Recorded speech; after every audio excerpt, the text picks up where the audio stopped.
Hello guys! Hello! This is for Libra. Libra, welcome dito sa aking channel, Libra. Alamin natin kung anong messages, vibration, gabay, energy para sa lahat ng Libra. General reading tayo guys, so I hope na makaresonate kayo. Libra. Okay, cleansing waters, purification. Next is grounding. Wow, Libra.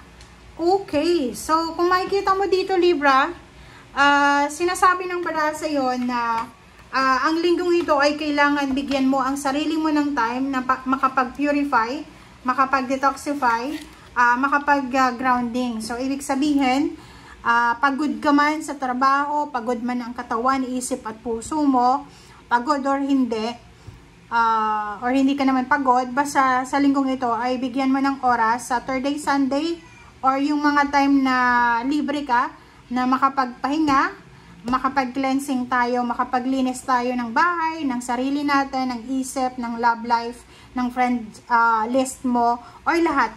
Diba? So, kailangan mong alisin kung ano yung mga bagay, tao, sitwasyon na nakakapagbigay sa'yo ng sama ng loob or ng worries.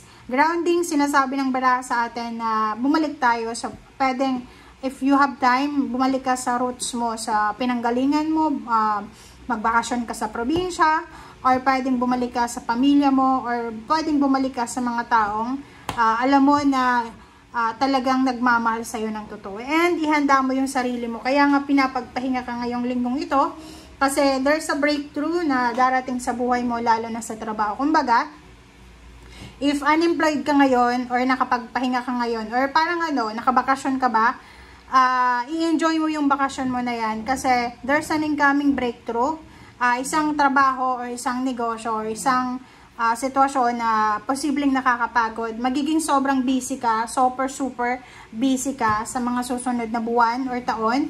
So ngayon pa lang ihanda mo na yung sarili mo para sa bagay na yan. So palakasin mo yung katawan mo, exercise, diet, ano pa ba? Grounding, napaka-importante yung grounding guys.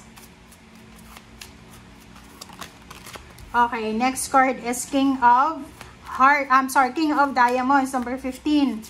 So, meron dito na Libra na ikaw ay makakatanggap ng letter of good news. And ito ay sinasabi ng barahan na isang unexpected good fortune. So, makakatanggap ka, it's either email, chat, call, pwedeng mapili ka sa mga sweepstakes, pwedeng mapili ka sa mga paraffle. Yung good news na to ay unexpected siya. So, ihanda ang sarili para dyan. And if you are suffering sa health mo, pwedeng yung health issues na yan na inaalala mo ay posibleng makarecover ka na dyan. So, there's a recovery sa kung ano man na rugged health or mga health issues na pinagdadaanan nyo sa ngayon. Alright, so let's check. This is the last deck.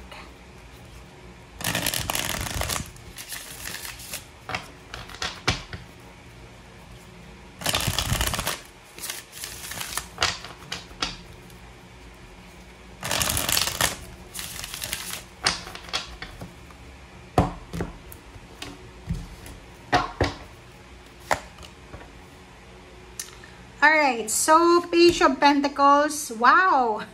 Congratulations talaga. So, yun. Kung makikita mo dito, sinasabi ng barahan na there's incoming There's some money incoming So, meron ditong pwedeng job offer or kung may business ka ngayon, possible na may isang tao na mag-invest sa business mo.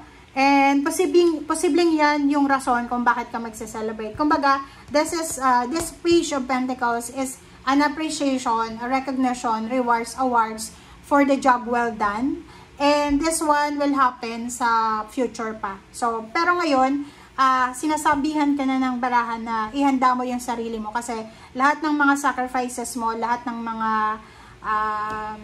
pagod, puyat, lahat dugot pawis na puhunan mo dyan sa kung ano man yan ay posibleng ibigay sa'yo ng universe. So, congratulations sa'yo. Sobrang blessings yan ang parating sa'yo.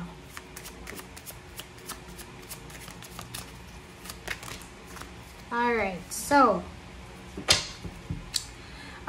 next card natin, Libra, is Four of Swords. Four of Swords is the confirmation ng tatlong barahang yan na sinasabi ng barahan na napaka-importante sa linggong ito, Libra, na makapagpahinga ka, maka-rest and meditate. Yun, magpahinga ka, pagpagod, magpahinga. And iwasan natin yung sobra-sobrang pag-iisip ng negative.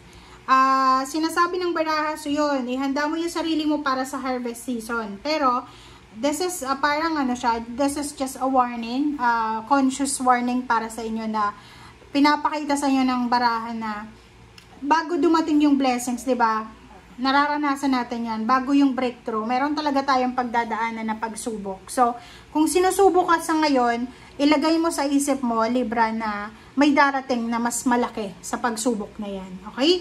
So, meron ditong Libra na pwedeng meron kang insomnia, meron kang depression or anxiety, or kung ano man yan na rason kung bakit hindi ka makatulog sa gabi. Sinasabi ng barahan na puwersahin mo yung sarili mo na makapag-rest ka. Okay, as much as possible, prioritize sleeping, yung eating whole foods, guys, yung mga healthy food. Hindi ako doktor, pero yun yung kailangan mong gawin. Okay?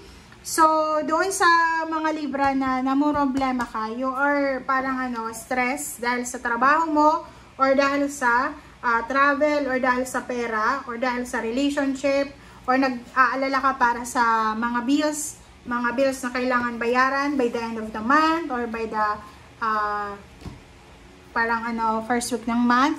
Sinasabi ng barahan na yung pagbabalanse ng pera, hindi mo yan magagawa kung meron kang mga problema sa health, or meron kang problema sa emosyon. So, as much as possible, sinasabi ng baraha sa'yo na ang pinaka-importante natin gawin is magpahinga, kumain ng tama, umiwas sa tukso ng pag-iisip ng negative, umiwas sa taong mga negative, umiwas sa problema, sa drama, magbakasyon.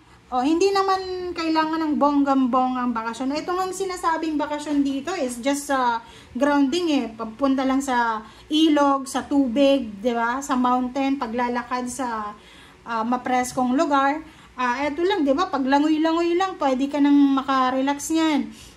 Yung paglalakad papunta sa bundok, paglalakad papunta sa dagat, malaking bagay yan para makapag-detoxify tayo. Okay? And Libra, yun na nga, importante na ihanda mo yung katawan mo kasi magiging sobrang busy ka, lalo na simula ng 2026. So ngayon pa lang, meron ka pang almost 1 month and a half na magpalakas ang katawan mo kasi marami kang mga duties and responsibilities na posibleng magagawa pag malakas yung katawan mo sa 2026. Okay? Thank you guys for watching. Bye!